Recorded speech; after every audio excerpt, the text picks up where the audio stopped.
बड़ा सुंदर कथा आती है खष्टम स्कंद में, अजामिलोपाख्यान। अभी तो समय तो 5:30 बजे कर दिया जाए। चलिए ठीक है, हम जन्म की तरफ बढ़ते हैं। आइए 6 बजे चले।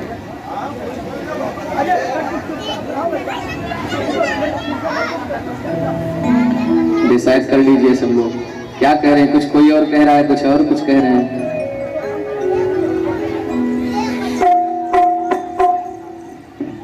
खष्टम स्कंद में कथा आती है अजामिलोपाख्यान की कथा।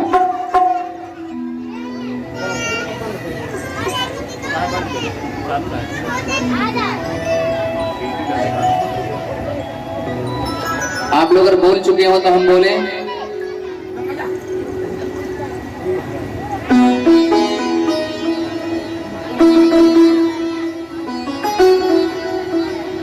कालिकुब्जः द्विजः श्रेष्ठः दासीपतिरजामिलः नाम्नः नष्ट सदाचारो दास्या संसर्ग दूषितः।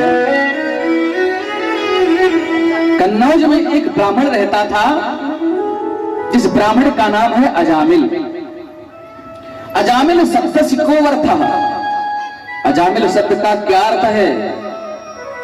अजह मतलब होता है माया, जो माया में मिल जाए वो अजामिल। देखा जाए तो सारा संसार अजामिल है, लेकिन अजामिल नामक ब्राह्मण जो है वो दासी के संसर्ग से एक दुष्ट ब्राह्मण बन गया। पहले वो बहुत अच्छा था, बचपन में बहुत पूजा करता था भगवान की। उसके पिताजी जब पूजा करते थे, पुष्प लेने जाता था जंगल में और पुष्प लेकर के आता था। लेकिन एक दिन देखा कुछ लोग एक दासी के साथ संसर्ग कर रहे थे।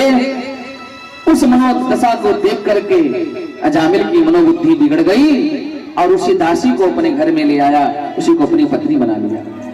दास्यः संसर्ग दूषितः।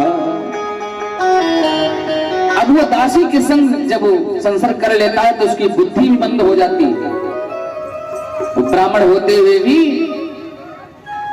वो दुष्ट हो गया। ब्राह्मणों की सेवा नहीं करता, वेद नहीं पढ़ता, पूजा पाठ नहीं करता, चोरी करता, मांस मदिरा का भक्षण करता।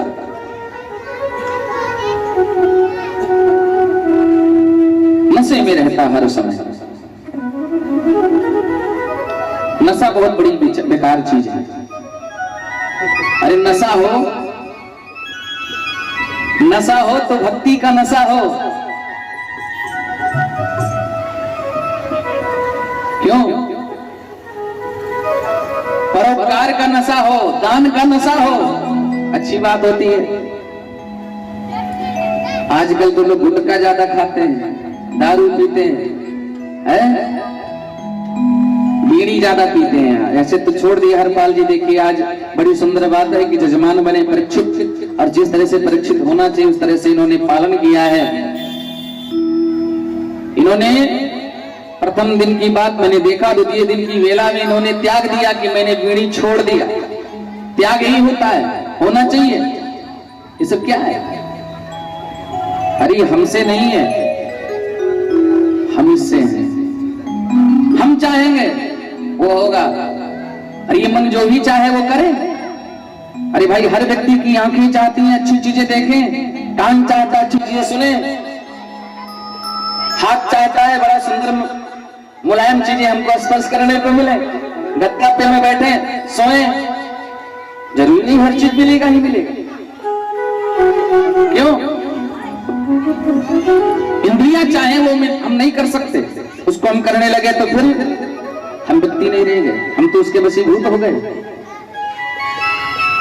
छोड़ दिया इन्होंने, बहुत अच्छी बात है, कहना है।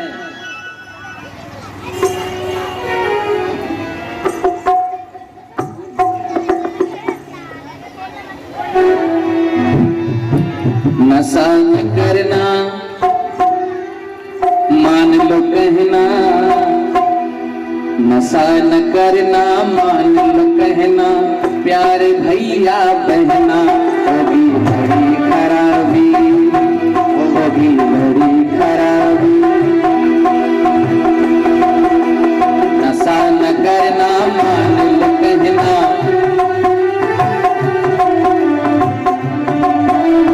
हाँ होगी बड़ी खराबी। नशा न करना मान लो कहना, प्यार भैया बहना होगी बड़ी खराबी।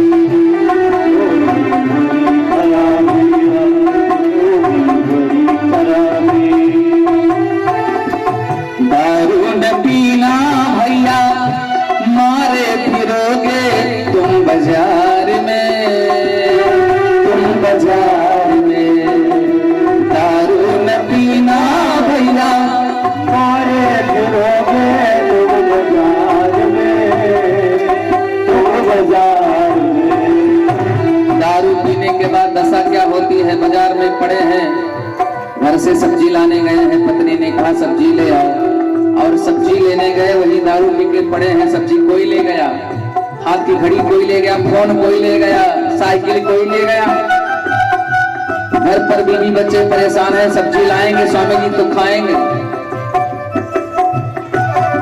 दारू न पीना भैया मारे फिरोगे तुम बाजार में, तुम बाजार में। अच्छा, कुछ लोगों की दशा यह होती है कि जब पी लेंगे तो उनको होश नहीं रहेगा, अब लगेगा कि हम ही सब कुछ हैं। एक सज्जन की बात बताऊं, एक सज्जन थे तो बहुत पीते थे, उनकी श्रीमती जी बहुत परेशान हो गई समझा बुझा के, लेकिन मानी नहीं। तो पत्नी ने भी सोच लिया कि शाम को खाना इनका बंद, बिस्तर लगा दो, पी के आवे सो जाए। अब शाम को मदरा पान करके आवे, अपना आसन लगा दे, वो भी सो जाए, उसी में उधिया के सो जाए। ठंडक का समय था तो उनके घर पर कुतिया रहती थी। तो संयोग से एक दिन की बात है, उसकी लक्ष्मी जी ने आसन लगाया बाहर बरामदे में और वो अंदर जाकर सो गई। अब बाहर रोज की भांति स्वामी जी आए तो ठंडक का समय था, उस रजाई में घुस गए, उसी में कुतिया भी घुस गई थी। अब रात्रि में थोड़ा होश आया तो स्वामी जी ने हाथ फेरा तो कुतिया की पूंछ हाथ में आई। अच्छा, वो नशे में थे तो उनको होश नहीं है कि कुतिया की पूंछ है। वो कहते हैं चिंटू की मम्मी, वो समझी श्रीमती जी हैं, चिंटू की मम्मी तुम्हारी चोटी इतनी लंबी कैसे हो गई? बताओ, ये है नशेड़ियों की दशा। दारू न पीना भैया मारे फिरोगे तुम बाजार में, तुम बाजार में। भूखे मरेंगे बच्चे, बीबी रहेगी इंतजार में, इंतजार में। बेचारे बच्चे परेशान हैं, पत्नी बार बार प्रार्थना करती, प्रभु मेरे स्वामी जी सकुशल लौट आओ मैं घर पे। भूखे मरेंगे बच्चे, बीबी रहेगी इंतजार में, इंतजार में। होगा क्या? बिकेगा गहना फिर क्या कहना, दर दर ठोकर खाना होगी बड़ी खराबी, होगी बड़ी खराबी। बिकेगा गहना फिर क्या कहना, दर दर ठोकर खाना होगी बड़ी खराबी, होगी बड़ी खराबी। राजा न पीना भैया कलेजा जलेगा, बात बात में नींद न आए तुझको प्यारी सी बड़ी रात में। और खांसते खांसते अर्थी सजेगी, दम निकलेगा, अर्थी सजेगी, दम निकलेगा, रोए प्यारी बहना होगी बड़ी खराबी, होगी बड़ी खराबी। नशा जहर है, नशा कहर है, जीते जी मर जाना होगी बड़ी खराबी, होगी बड़ी खराबी। नशा न करना मान लो कहना, प्यारे भैया बहना होगी बड़ी खराबी, होगी बड़ी खराबी,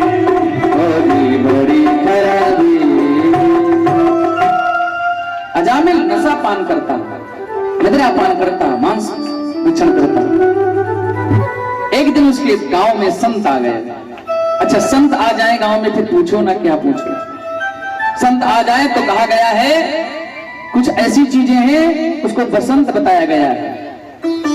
कौन सा बसंत? 10 दिशाएं अगर महकने लगे तो समझ लो बसंत आ गया।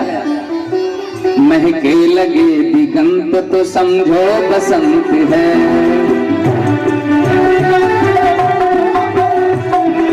महके लगे दिगंत तो समझो बसंत है, बसंत है, लगे दिगंत तो समझो बसंत है, कोयल करे पुकार तो समझो बसंत है, कोयल करे पुकार तो समझो बसंत है, भौरा करे गुलजार तो समझो बसंत है, भौरा करे गुलजार तो समझो बसंत है। और बसंत क्या है? घर आई जाए संत तो समझो बसंत है,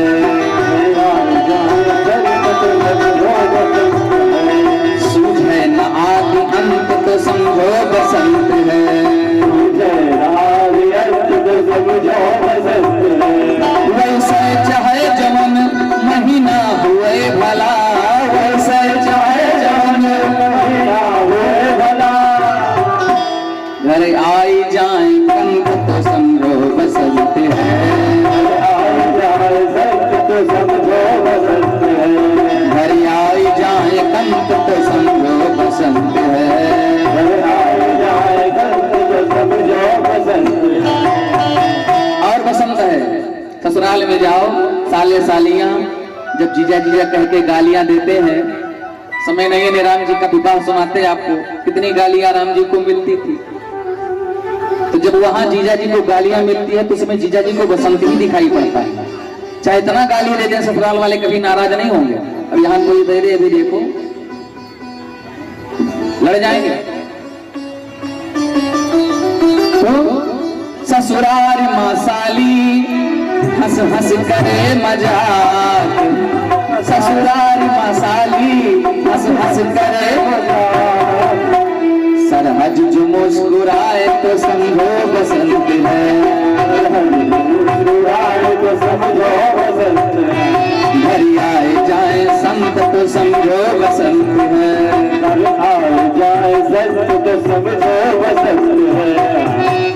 अजामिल के गांव में संत आए तो संतों की कोई व्यवस्था तो है नहीं, संत जहां शाम हो गई वहीं उनका विश्राम हो गया। संतों ने कुछ बच्चों से पूछा, भैया कोई ऐसा ब्राह्मण हो गांव में बताओ उसके घर हम टिक जाएंगे। तो बच्चे थोड़ा उदंडी स्वभाव के होते ही है, बच्चों ने कह दिया है अजामिल नामक ब्राह्मण है, बड़ी सेवा करता है, बता दिया। अब संत बड़े विनम्र स्वभाव के पहुंच गए अजामिल के द्वार पर। तो अजामिल उस समय नहीं था, उसकी जो दासी थी पत्नी वो थी घर पर। जैसे देखा चरणों में गिर गई, प्रणाम किया, आसन बिछाया, भोजन सामग्री लाकर दिया, महाराज भोजन प्रसाद बनाई। भोजन प्रसाद बनाने लगे तो मांस का थैला लिए हुए अजामिल आ रहा। संत ने देखा कि ये तो आ रहा है, उस दौड़ करके वैश्या ने, उसकी पत्नी ने दौड़ कर अपने स्वामी जी को दूसरे दरवाजे से घर में लेकर गई। कहने लगी, स्वामी जी एक बात मान लीजिए, द्वार पर कुछ संत आए हैं, उनको रहने दीजिए। जैसे सुना संत की बात तो तुरंत खड़ा हो गया, डांटा, लेकिन नशे में था, गिर गया। संतों ने विश्राम किया, भोजन किया, सुबह हुआ, पुनः संतों ने प्रसाद बनाया, भोजन किया। संत ने सोचा कि मैंने इसका तो भोजन खा ही लिया है, अब इसका कल्याण कर देना चाहिए, ब्राह्मण है। संत ने पुनः भोजन प्रसाद बनाया, पाया, अजामिल को बुलाया, तू भी आकर भोजन कर ले। अजामिल आकर भोजन करता। अजामिल से संतों ने कहा, मुझे अब जाना है, मुझे दक्षिणा चाहिए, क्योंकि दक्षिणा के बिना जगह पूर्ण नहीं होती है। तुमने भोजन कराया है, सब दक्षिणा दे दीजिए। उठाया लाठी उठाई, अभी देता हूं दक्षिणा। भोजन किया है, 2 बार भोजन किया, सबसे बड़ी बात है, मैंने तुझे भोजन करा दिया, ये बड़ी बात है। संतों ने समझ लिया दक्षिणा देने वाला नहीं, लेकिन फिर भी इसका कल्याण चाहता हूं। संत ने कहा, देखो ये काम करो, ये वचन दे दो मुझे, मैं चाहता हूं कि तुम्हारी पत्नी समय गर्भिणी है, तुम्हें जब पुत्र हो उस बालक का नाम नारायण रख देना, यही दक्षिणा दे दो। अजामिल ने कहा, रख दूंगा, जाओ। संत ने कहा, चलो कोई बात नहीं। चल दिए, चले गए। कालांतर में उसको पुत्र हुआ तो सोचा कि संत ने कहा था नारायण रख देना, नाम भी नारायण रख देते हैं, नारायण रख दिया नाम। धीरे धीरे समय व्यतीत हुआ। जब मृत्यु का समय अजामिल का, तो यमदूत आकर उसको वेदना करने लगे। चाहे जो भी पुण्यात्मा हो चाहे पापात्मा हो, उसको यमदूत पहले पीड़ा देते हैं तब शरीर से प्राण निकलता है। यमदूत आकर वेदना करने लगे तो चिल्लाने लगा, जोर जोर से चिल्लाता, बेटा नारायण बचाओ, बेटा नारायण बचाओ। पुकार रहा था अपने बेटे को, लेकिन ये आवाज पहुंची नारायण के पास। भगवान तो कहते हैं कोई चाहे मुझे जाने में चाहे अनजाने में जप ले, उसका भी कल्याण कर देता हूं। भगवान ने संतों की बात को रखने के लिए आज अपने पार्षदों से कहा कि देखो देखो मुझे कोई पुकार रहा है। भगवान के पार्षदों ने कहा नहीं नहीं प्रभु आपको नहीं पुकार रहा है, अपने बेटे को पुकार रहा है। भगवान ने कहा नहीं नहीं हमको पुकार रहा है। पार्षद कहते हैं नहीं प्रभु अपने बेटे को पुकार रहा है। भगवान नारायण ने कहा वो कब से नारायण है? पार्षदों ने कहा महाराज 20 साल से। हम नारायण कब से? बोले इसका तो कोई पता ही नहीं। बोले कब तक रहेगा? बोले 100 साल रहेगा। बोले हम कब तक रहेंगे? बोले इसका भी कोई पता नहीं, आप तो कभी मरने वाले नहीं हो। तो बोले नारायण कौन हुआ? पार्षदों ने कहा प्रभु नारायण आप ही हुए, मैं समझ गया आपकी मनोवृत्तियां। और पहुंच गए भगवान के पार्षद। पहुंच करके उस यमदूतों को भगाया, भग जाओ यहां से, भगवान का आदेश ऐसे बैकुंठ लोक लेकर जाना है। और उसको लेकर बैकुंठ चले गए। धन्य है उसी नाम के कारण, नारायण के नाम के कारण उनको परम धाम मिल गया। इसलिए नाम रखना चाहिए बच्चों का तो भगवान के नाम से मिलता जुलता रखना चाहिए। जो भी भगवान का नाम रखता है, भगवान के मिलता जुलता नाम रखता है। हो सकता है व्यक्ति मरते समय परिवार का ही चिंतन करे, परिवार का ही ध्यान करे, तो कम से कम अपने पुत्र का नाम भगवान से नाम से मिलता जुलता हो तो वो मुख से निकल जाए तो कल्याण हो जाता है। कुछ लोग तो ऐसे नाम रखते हैं कि कहने लायक नहीं होता। मैं गया था आजमगढ़ में, बसखारी पड़ता एक जगह, मैं कथा करने गया था। वहां पर एक सज्जन का नाम ऐसा था कि कहने लायक नहीं है। वो मंच पे आए, पैसा देने लगे, महाराज जी बोल दीजिए। हमने कहा नाम किसने रखा आपका? पिताजी ने रखा। हमने कहा क्यों रखा? बोले ऐसी गलती करते थे इसलिए रख दिया बचपन में हम। अब बताओ, कुछ लोग ऐसे नाम रख देते हैं जो कहने लायक नहीं होता। एक सज्जन की बात बताऊं, एक सज्जन के 4 बेटे, चारों बेटों का नाम कुछ नाम नहीं पाए तो रख दिए नाम। पहले बेटे का नाम रख दिया टूटी। टूटी क्या नाम है? टूटी। अब दूसरे का नाम फटी। तीसरा बेटा हुआ तो उसका नाम फटा। अब चौथे का नाम खटारा रख दिया। संयोग से एक दिन उनके मित्र आ गए सज्जन के, तो बचपन में साथ पढ़े लिखे थे, तो हाथ मिलाया, जय सिया राम हुआ। तो सोचा कि अब द्वार पर खड़े हैं कुर्सी मंगाएं, तो अपने बड़े बेटे को बुलाया। बड़े बेटे से कहा बेटा टूटी कुर्सी ले आ। अच्छा वो पुकार किसको रहे? टूटी को, अपने बेटे को, टूटी को, बेटा टूटी कुर्सी ले आ। अब वो तो कह रहे हैं कि हे बेटा टूटी कुर्सी ले आओ, बेटे को से कह रहे हैं। वो समझने वाले समझे कि टूटी कुर्सी मंगा रहे मेरे लिए, जबकि वो मंगा नहीं रहा। वो तो कह रहा है बेटा टूटी, उसका नाम टूटी है, बेटा टूटी कुर्सी ले आ। अब वो सज्जन समझे मेरे लिए टूटी कुर्सी मंगा रहे हैं। उसने कहा नहीं नहीं भैया हम कुर्सी पे नहीं बैठते, हम तो भूमि पे बैठते हैं। तब तक दूसरे बेटे को बुलाया, बेटा फटी दरी ले आ। अब वो और चौंक गया, बाप रे बाप, टूटी कुर्सी फिर फटी दरी, ये क्या सेवा कर रहा है? कहीं बचपन का कोई बात तो नहीं है कि आज उसका बदला ले रहा हो? उसने कहा नहीं नहीं बैठूंगा नहीं, बहुत जल्दी में हूं, थोड़ा सा फिर आएंगे तो बैठेंगे। अरे नहीं मित्र, इतने दिन के बाद आए हो, ऐसे कैसे चले जाओगे? कुछ खा पी के जाओ। बोले नहीं नहीं भोजन तो हो गया है बहुत अच्छे ढंग से। बोले गिलास दूध ही पी के जाओ। तब तक तीसरे को बुलाया, बेटा फटा दूध ले आ। बेचारा तो पसीना पसीना हो गया, बाप रे बाप यहाँ क्या दशा है। उसने सोचा ये तो ठीक नहीं है यहाँ पीना।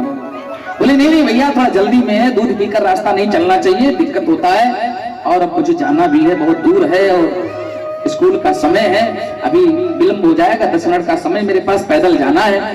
बोले तुम आपने कुछ खाया पिया नहीं? उसने सोचा यहाँ से चले जाएं, ठीक ही है। बोले भैया दोबारा आएंगे तो खाएंगे, चाय भी पिएंगे, दूध भी पिएंगे, भोजन भी करके आएंगे, सब करेंगे, लेकिन जाना है। उसने कहा तो आपको छुड़वाए देते हैं, परेशान ना। चौथे को बुलाया, बेटा खटारा साइकिल ले आ। तो बेचारा बचा भगा बेचारा। तो कहने का बात यह है कि ऐसा नाम नहीं रखना चाहिए कि व्यक्ति को संशय में डाल दे।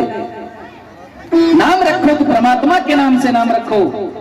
अनजाने में भी मुख से निकले, स्मरण हो 4 बार बेटे बोला बेटा यहाँ, तो नारायण निकले, राम निकले, रामेश्वर निकले, परमेश्वर निकले, है गोविंद। देखिए हमारे कितने सुंदर सुंदर नाम यहाँ। सुरेश, इनका नाम ले लो, सुरेश किसको कहते हैं?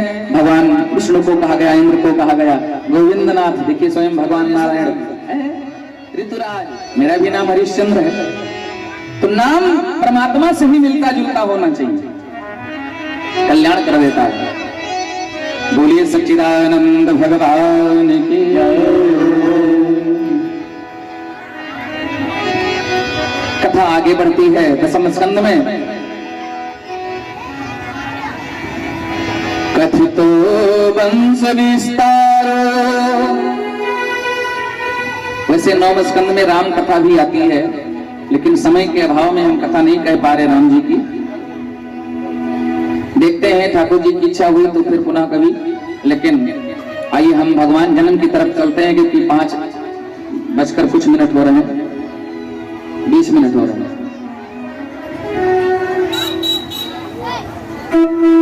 तो अभी भगवान के जन्म में समय है, अभी भाग दौड़ मत करिए, सब लोग बैठिए, कथा सुनिए। अभी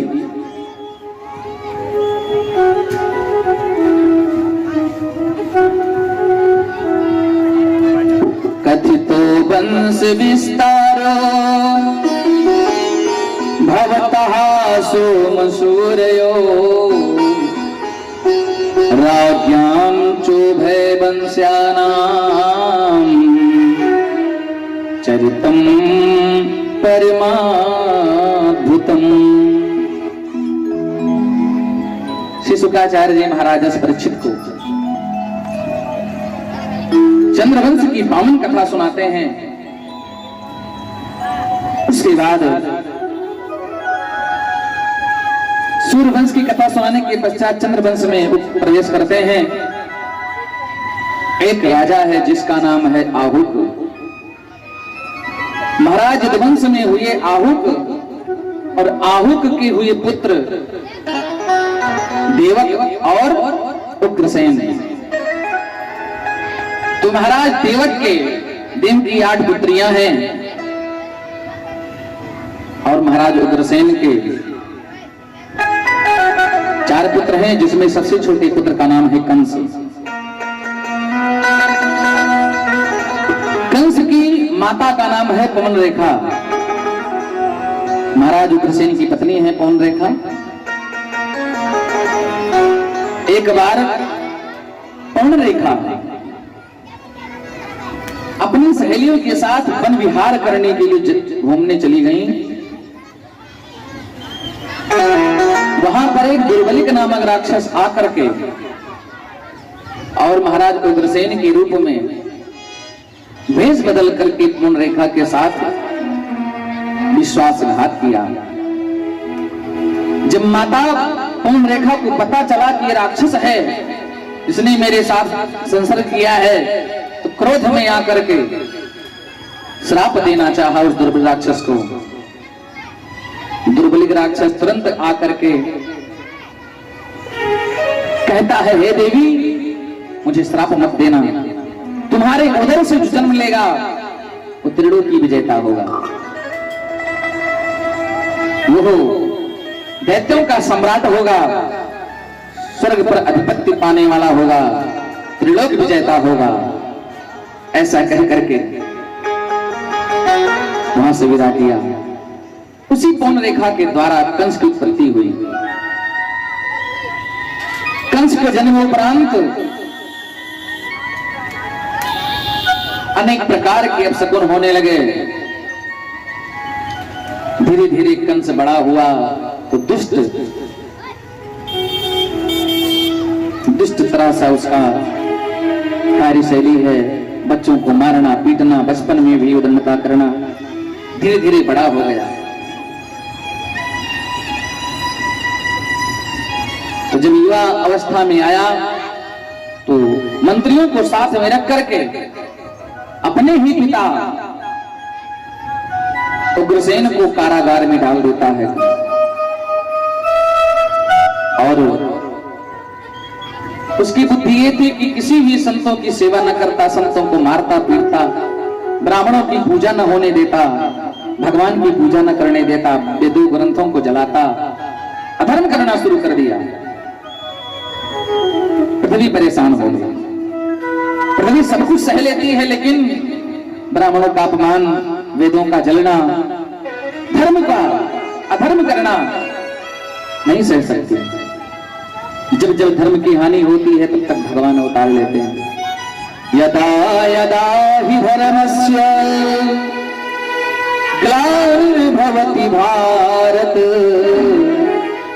अभ्युत्थानं यधर्मस्य तदात्मानं सृजाम्यहम् परित्राणाय साधूनां विनाशाय च दुष्कृतां।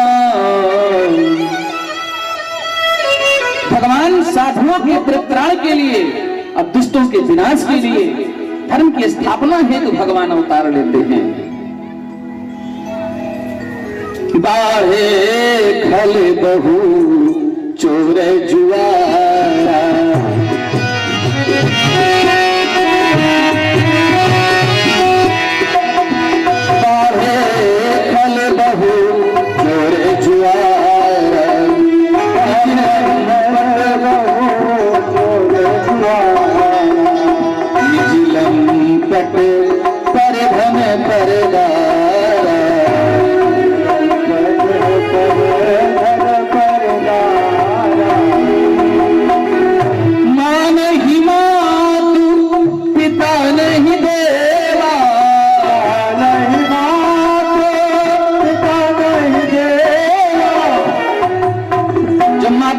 गुरु को न माने, देवताओं को न माने, वो राक्षस है।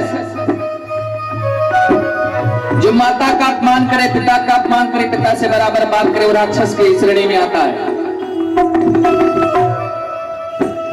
मां नहीं मातु पिता नहीं देवा, नहीं मातु पिता नहीं देवा, साधु न सन करे वावहि सेवा,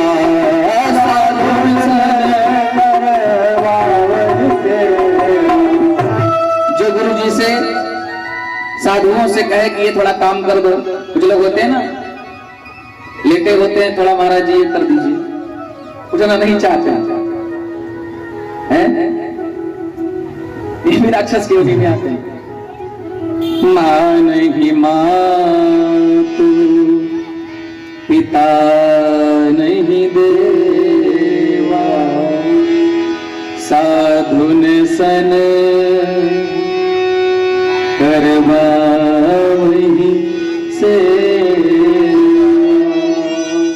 भगवान भोलेनाथ जी कह रहे हैं, जिन्हें के ये है आचरण भवानी,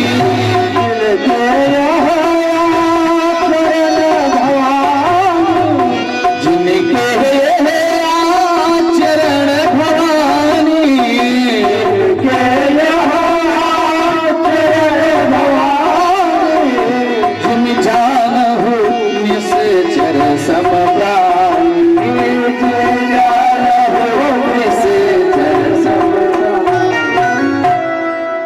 जो ये करता है और इसकी साक्षर होता है।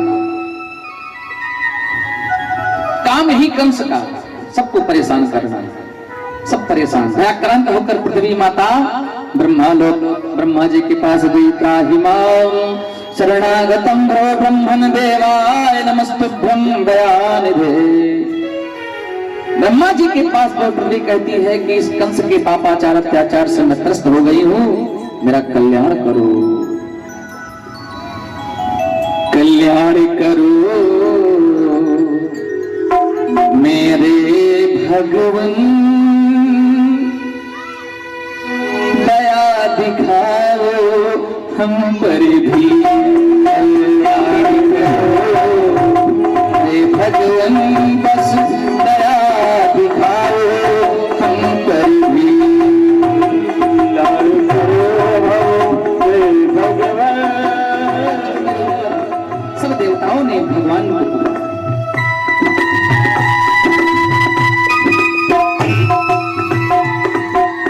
भगवान ने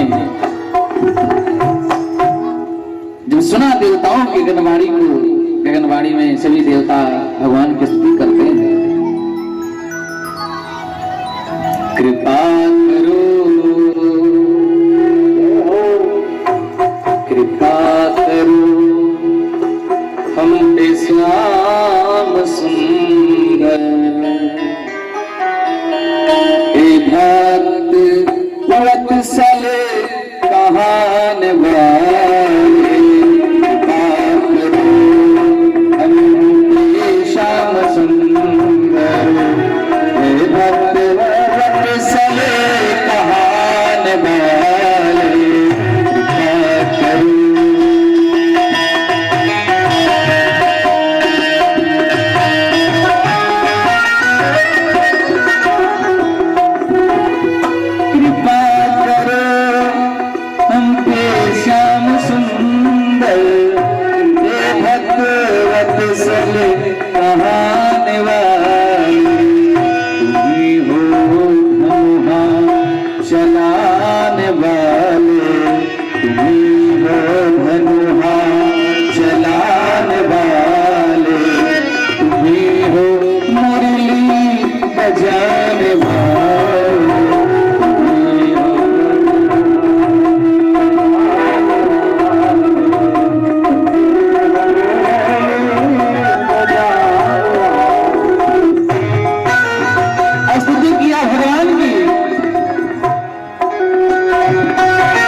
सशंक चक्रम सकरीति कुंडलम सपीत वस्त्रम सरसीर्भुयक्षणम सहार वक्षस्थलकौस्तुभश्रियम नमामि विष्णुं शिरसा चतुर्भुजम्। नारायण को पुकारा। भगवान भोलेनाथ जी ने कहा प्रभु सर्वत्र है। भगवान तो कहते हैं अहम भक्त पराधीनो हा स्वतंत्र युक्ति जय। मैं भक्तों के हित के लिए हर समय प्रकट हो जाता हूँ। राम सदा से रुचि राखी, राम सदा से रुचि राखी, संत सब साखी,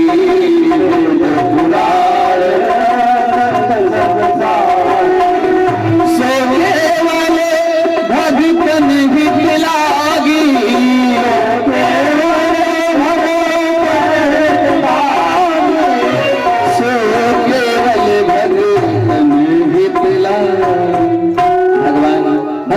हर समय तत्पर रहते हैं। प्रकट हो गए, आकाशवाणी हुई, देवताओं तुम सब निश्चिंत हो जाओ, मैं उतार लूंगा।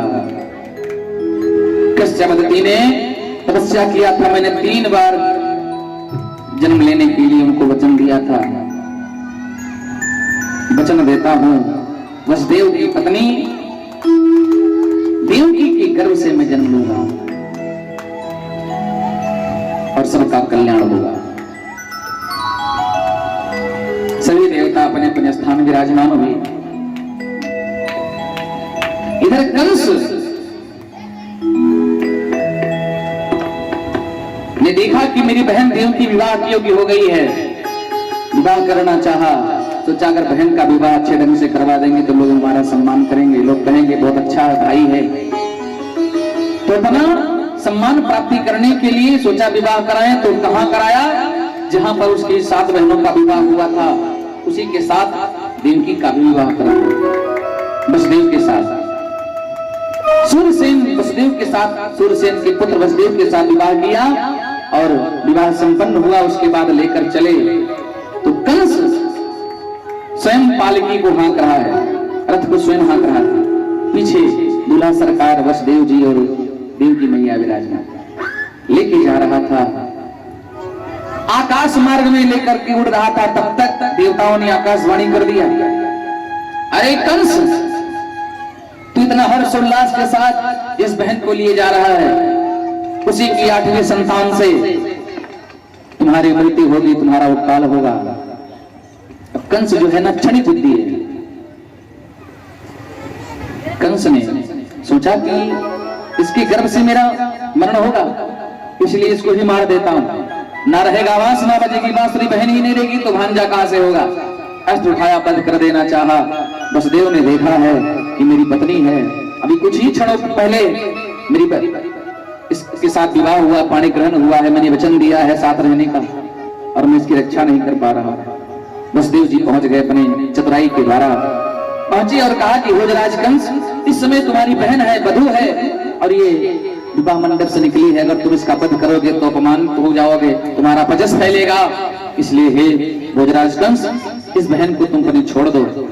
मैं वचन देता हूं, मैं झूठ नहीं बोलता, भविष्य में कभी झूठ नहीं बोला जीवन में और न बोलूंगा। मैं वचन देता हूं जो पुत्र होगा वो पुत्र लाकर मैं तुझे समर्पित कर दूंगा। कंस ने सोचा ठीक ही कह रहे, क्योंकि कंस जानता है कि वसुदेव जी सत्यवादी हैं। एक तो वसुदेव जी सोच रहे हैं कि मेरी पत्नी बच जाएगी, दूसरे में कंस सोच रहा है कि मैं बहन की हत्या से बच जाऊंगा, पाप से बच जाऊंगा। उसी समय देवकी वसुदेव को कारागार में डाल दिया। भगवान कृपा से एक संतान हुई जिसका नाम था कीर्तिमान। कीर्तिमान को लेकर वसुदेव जी पहुंचते हैं कंस के पास। कंस को दिया, कंस हंसने लगा। कंस ने कहा कि वसुदेव, मैं जानता हूं तुम सत्यवादी हो, लेकिन इससे मुझे कोई भय नहीं है, मुझे तो 8वें से भय है। उसको वापस कर दिया। देवकी मैया ने जैसे देखा मेरा लाला वापस आ गया, बार बार अपने भैया को बधाई देती है, साधुवाद देती है, कहती भैया धन्य हो आप, जियो हजारों साल। लेकिन तब तक नारद जी आ गया। अब वो जो पुत्र हैं, 6 पुत्र जो हुए देवकी के, वो खड्गर्भ के नाम से थे। इनके पिताजी ने इनको श्राप दिया था, किसी बात की आलोचना कर दिया था, अवहेलना कर दिया था, बात नहीं मानी। पिताजी ने श्राप दिया तुम सब खड्गर्भ जाकर के जन्म लेते ही मारे जाओगे। वो देवकी माँ के गर्भ से ही आकर के खड्गर्भ जन्म लेते हैं और मारे जाते हैं। नारद जी पहुंचे। नारद जी ने सोचा कि ये तो मारा नहीं जाएगा और पाप बढ़ेगा नहीं तो भगवान आएंगे नहीं। तो कंस से कहा कि मैंने सुना है कि तुमने अपनी बहन के पुत्र को वापस कर दिया। बोले हाँ, मुझे उससे कोई भय नहीं। नारद जी कमल लिए थे, कमल पुष्प, कमल को घुमाया। कमल में प्राय 8 पंखुड़ियां होती हैं। बोले ये 8वीं है कि ये 8वीं है। एक दूसरे को 8वीं सिद्ध कर दिया नारद जी ने। कंस की बुद्धि भ्रमित हो गई। कंस ने पुनः उस बालक को बुला करके मार दिया। होते करते 6 पुत्रों का वध कर दिया है कंस ने। 7वीं बार स्वयं भगवान ने कहा कि तुम शेष जी को आदेश दिया कि जाकर के आप माता देव के गर्भ में उपस्थित हो जाओ। और जब शेष जी गर्भ में आए तो योगमाया शक्ति को भगवान ने आदेश दिया कि माता देवकी के गर्भ को खींच करके माता रोहिणी गर्भ में डाल दी। अब योगमाया शक्ति ने उस गर्भ को खींच करके माता रोहिणी गर्भ में डाल दिया। इधर बलराम जी पैदा हुए। बोलिए बलराम भगवान की जय। कंस को पता लगा कि यहाँ पर गर्भपात हो गया। कंस बहुत प्रसन्न हो गया कि मैंने मारा भी नहीं, एक पाप ऐसे ही मर गया।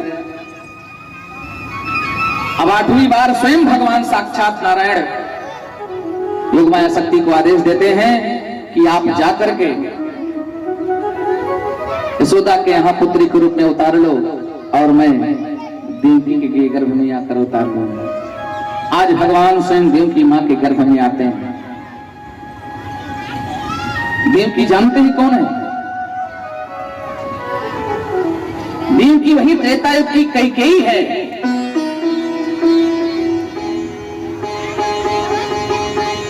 राम नाम अमृत तो सब लोगों ने पिया, लेकिन जो विष निकला वो कैकेयी माँ ने पिया। कैकेयी माँ का क्या दोष था जो कैकेयी माँ को इतना बड़ा लक्षण लगा? कैकेयी मैया ने कोई दोष नहीं किया। अरे कैकेयी मैया तो राम को इतना प्रेम करती थी, इतना प्रेम करती थी कि कैकेयी मैया ने तो राम जी की कभी अमंगल चाहिए नहीं। बड़ी सुंदर कथा आती है कि राम जी जब छोटे थे 5 वर्ष के, पहुंचे अपने मैया कैकेयी के नेत्रों को बंद कर लिया। कैकेयी मैया ने कहा राम मैं पहचान गई तुम राम हो, आंखें खोलो मेरी सामने आओ। बोले नहीं मैया मैं नहीं आ सकता, मुझे वचन चाहिए, 2 वचन दीजिए मुझे। कैकेयी मैया ने कहा वचन क्यों मांग रहे हो राम? प्राण मांगो, प्राण दे दूंगी तुम्हारे लिए, क्या चाहते हो राम? राम ने कहा मुझे प्राण नहीं चाहिए लेकिन 2 वचन चाहिए। क्या? बोले पहला वचन भरत भैया के लिए 14 वर्ष के लिए राज्य मांग लेना समय आने पर, और मेरे लिए 14 वर्ष के लिए वनवास मांग लेना मैया। नहीं चाहता हूं, अगर तुम चाहती हो कि राम बन जाए तो राम को वन भेज देना, अगर मुझे बनाना चाहती हो तो मुझे वन भेज देना। कैकेयी मैया रोने लगी। कैकेयी मैया ने कहा राम तुम समझते हो क्या कह रहे हो? अरे जिस दिन ये बात होगी उस समय में तुम्हारी तीनों माताएं विधवा हो जाएंगी। राम जी ने मां कैकेयी को बहुत धिक्कारा। मैंने समझा था आप छत्राणी हो, मैंने समझा था कि आप वीर राम की माता हो, लेकिन आप तो कायर निकली। अरे आप अपने स्वार्थ के लिए, अपने मांग के लिए संसार की महिलाओं की मांग को उजाड़ देना चाहती हो, संसार के बच्चों को अनाथ कर देना चाहती हो। अरे तुम नहीं जानती कि रावण के पापाचार अत्याचार से पृथ्वी पीड़ित हो चुकी है। अरे मैया तुम अपनी मांग बचाना चाहती हो? राम ने विवश कर दिया माता कैकेयी को। कैकेयी मैया ने कहा ठीक है मैं अपनी कुर्बानी देती हूँ, मैं अपने सुहाग की बलि दे रही हूँ राम। और उसी कैकेयी मैया ने वचन मांग लिया केवल राम के कहने पर। मातुहीना पति विहीना पूतिहीना मातुरी तुम हो कहाँ। आज कैकेयी को उसका पुत्र भरत ने भी त्याग दिया। मैया कैकेयी इतना बड़ी कुर्बानी देती है। और राम जी जब लौट करके आए हैं तो कैकेयी मां से मिले हैं। कैकेयी मैया ने कहा राम मैं तुमसे बात नहीं करती, तुमने मुझे कलंकित कर दिया है, आज के बाद अपनी पुत्री का नाम कोई कैकेयी नहीं रखेगा। तो राम जी रोने लगे। राम जी ने कहा मैया आपने तो सब कुछ किया है। अगर आप न करती तो मैं शायद आज ये पद पर नहीं पहुंच पाता। अगर आप हमको बन न भेजती तो मैं बन नहीं जाता, आज बन न पाता। इसलिए हे मैया, मैं तुझे वचन देता हूं कि तुम्हारे गर्भ से मैं जन्म लूंगा। तुम द्वापर युग में कई बनोगी, लेकिन तुम कलंकित हो, इसलिए तुम्हारा स्तनपान नहीं करूंगा, यशोदा का स्तनपान करूंगा। आज वही माता देवकी गर्भ में भगवान नारायण स्वयं आए। जैसे गर्भ में आए तो देवकी का गर्भ बहुत तेज था, चेहरे पर बहुत तेज है। कंस समझ गया कि इसी के अंदर मेरा काल है, क्योंकि ऐसा तेज कभी मैंने नहीं देखा।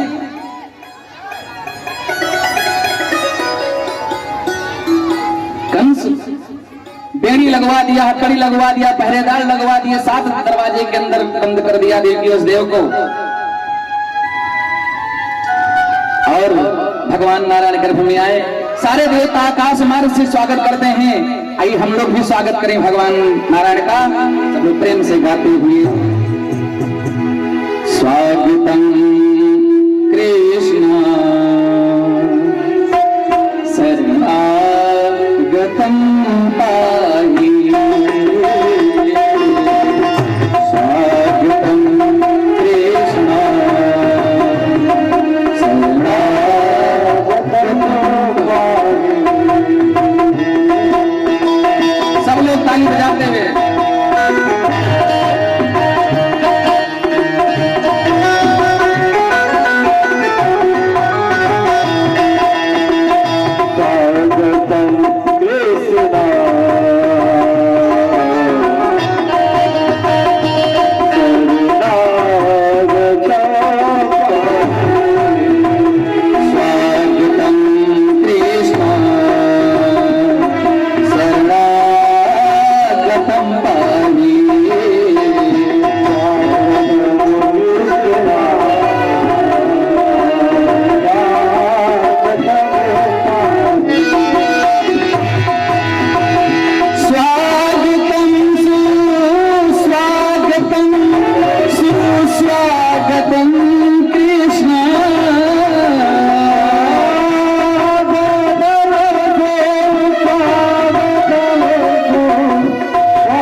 आज भगवान नारायण 4 भुजाओं से संग चक्रदापन से घोषित प्रकट हो जाते हैं। की मैया के ताले हथकड़ी पहरेदार सब सो गए और भगवान प्रकट हो गए। भगवान ने कहा मुझे गोकुल में पहुंचाओ और वहां से कन्या जो जन्मी है उसे लेकर चले आओ। ले आओ। देखिए बोल सच्चिदानंद भगवान की। आइए हमारे प्रभु जी का अवतार हो चुका है। आइए सब लोग दर्शन करेंगे। देखिए ध्यान रखिएगा भगवान के ऊपर अबीर ना गिरे। हाँ पुष्पमाला भगवान की पूजा करो। ओम हरि ओम नम जानो भद्रः क्रतवो यन्त्व विश्वात तपधासो यापरितास बुद्धिवीराः देवानो यथा सदमिदवृध असन्नप्राय रक्षितारो दिवे दिवे देवानां भद्रा सुमतिरजुजुयरां देवानां रातिरभि नो निर्वततां मा देवानां सख्यमुपसेदिमा वयं देवान् आयुः प्रतिरन्तु जीवसि तान् पूर्वया निविदाहुमहे वयं भगं मित्रदक्षमश्रीधं अर्यमणं वरुणं सोमासिना सरस्वतीनः शुभगामयस्करद तन्नो मात मयो भुवातु भेषजं तन्माता पृथिवी तद्विदादौः तद्ग्रावणः सोमसुतो मयो भुवस्त्वस्मिना सृढेतं कृष्णा जीवं कुछ माला पहनाओ। आइए भगवान को माला पहनाए। हरि ओम प्रतिमोदभं पुष्पते प्रसूवरे अस्वायु सजितवरिर्विरुधः हरि स्वाहा। पुष्पं पुष्पमालां समर्पयामि। भगवन्नारायणाय नमः ब्रह्मपुरुषाय नमः। अबीर यहाँ नहीं आनी चाहिए। भगवान के ऊपर भी भगवान छोटे हैं।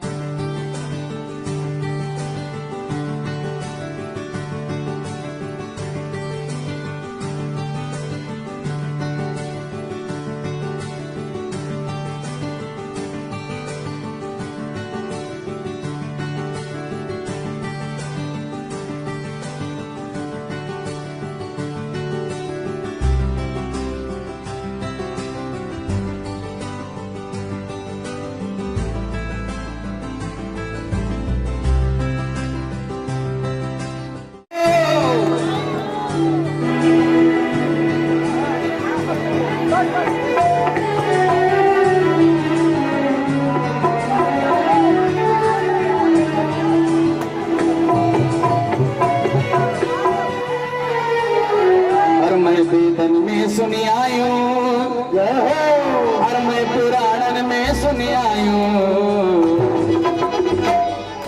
और जसोदा जायो लल्ला मैं वेदन में सुनी आयो जसोदा जायो लल्ला चलो हम चला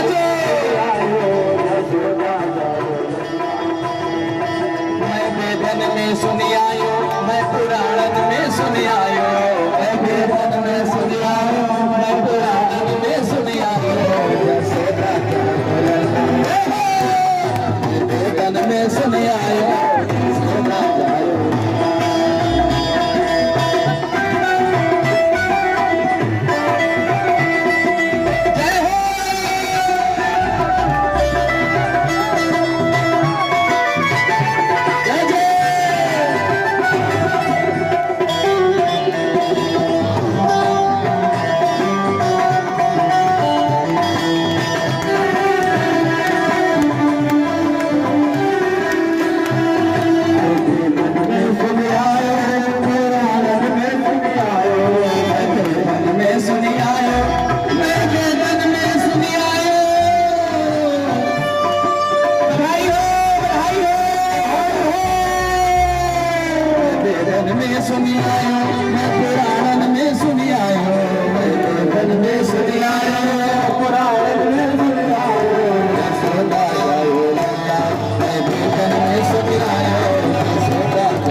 शेष नाग देखो जागे उसका भाग, प्रभु सेवक शेष नाग देखो भागे उसका भाग। उसने रोका है, उसने धरते रोका, बरखा पधार तुलिया तेरी तुलिया ने, तेरी माया का न पाया कोई पार, तुलिया तेरी तुलिया। जाइए सुनो, जाइए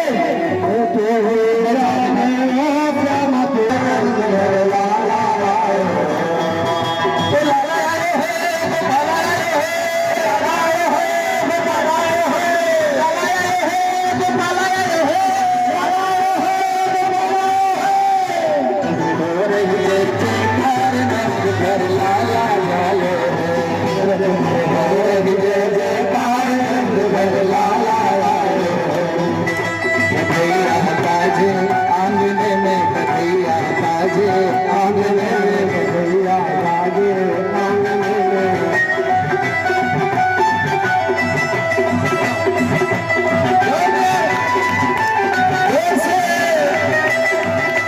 बादशाह की बारी लाल की, सब लोग नाचिए भगवान की दीवार में, संगठन में नाचे, प्रेम से नाचे सब।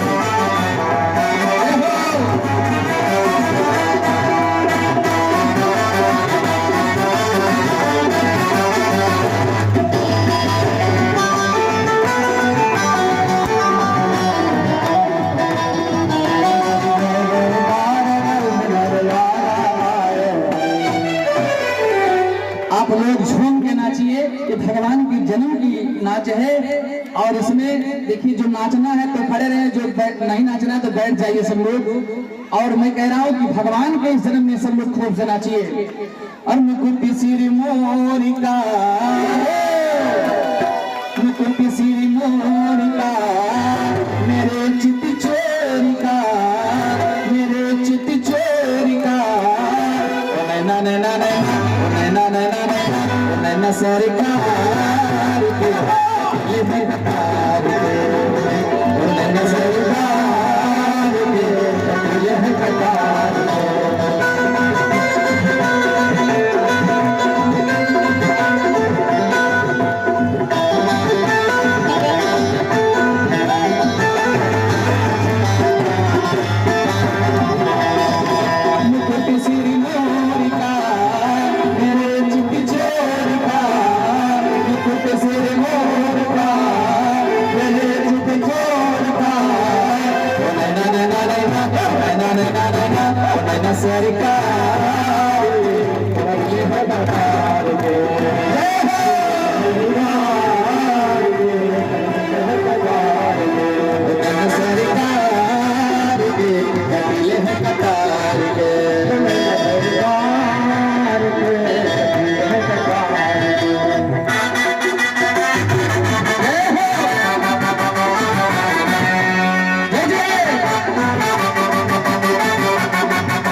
कि ये भगवान का विवाह नहीं, ये अपने घर का विवाह नहीं, ये भगवान की जन्म का समय। और देखिए जब एक बालक घर में पैदा होता है कितनी खुशियां होती हैं। और हमारे प्रभु तो सबके पिता हैं, सबके बालक हैं, सबके गोपाल हैं, इसलिए प्रेम से झूम के नाचो। जय हो, जय हो।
आरती गाओ श्री मान के बिहारी आरती गाओ आरती गाओ प्यारे आपको मनाओ आरती गाओ प्यारे आपको मनाओ आपको मनाओ लाला आपको रिझाओ आपको मनाओ लाला आपको रिझाओ गिरधारी तेरी आरती गाओ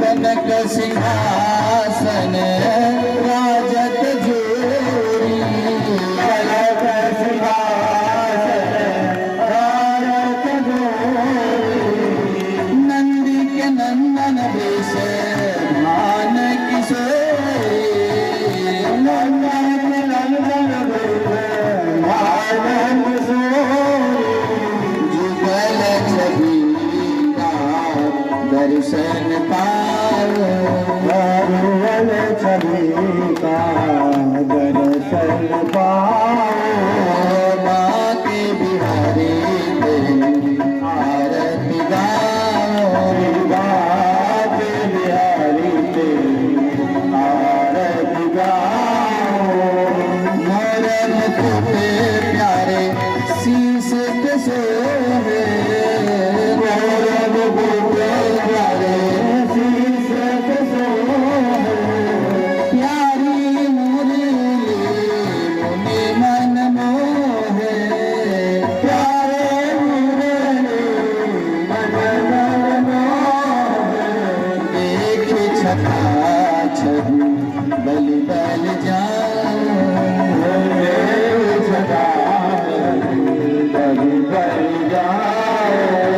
बाके बिहारी तेरी आरती गाओ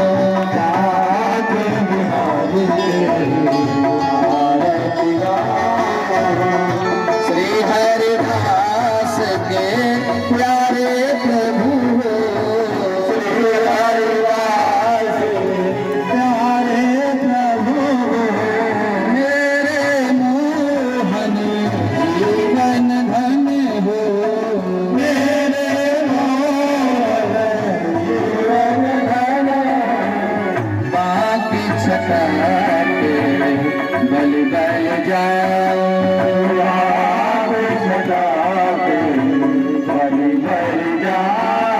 बाके बिहारी तेरी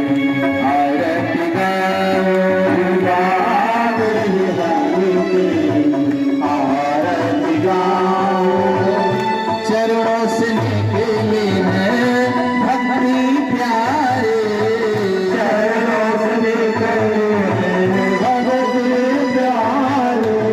जिसने सारी दुनिया तारे जिसने सारी दुनिया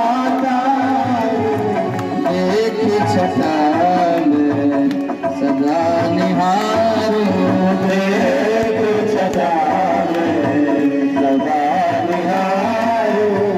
बाके बिहारी तेरी आरती गाओ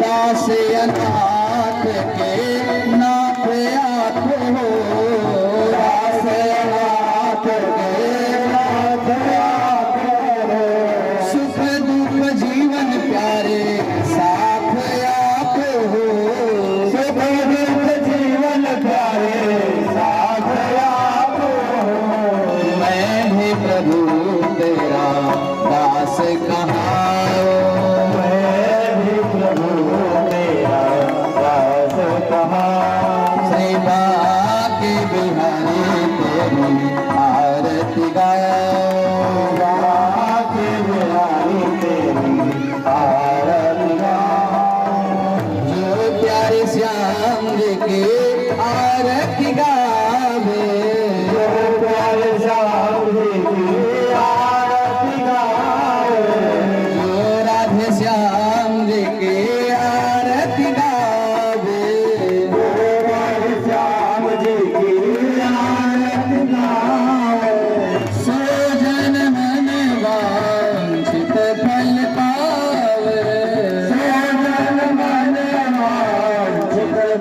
पाए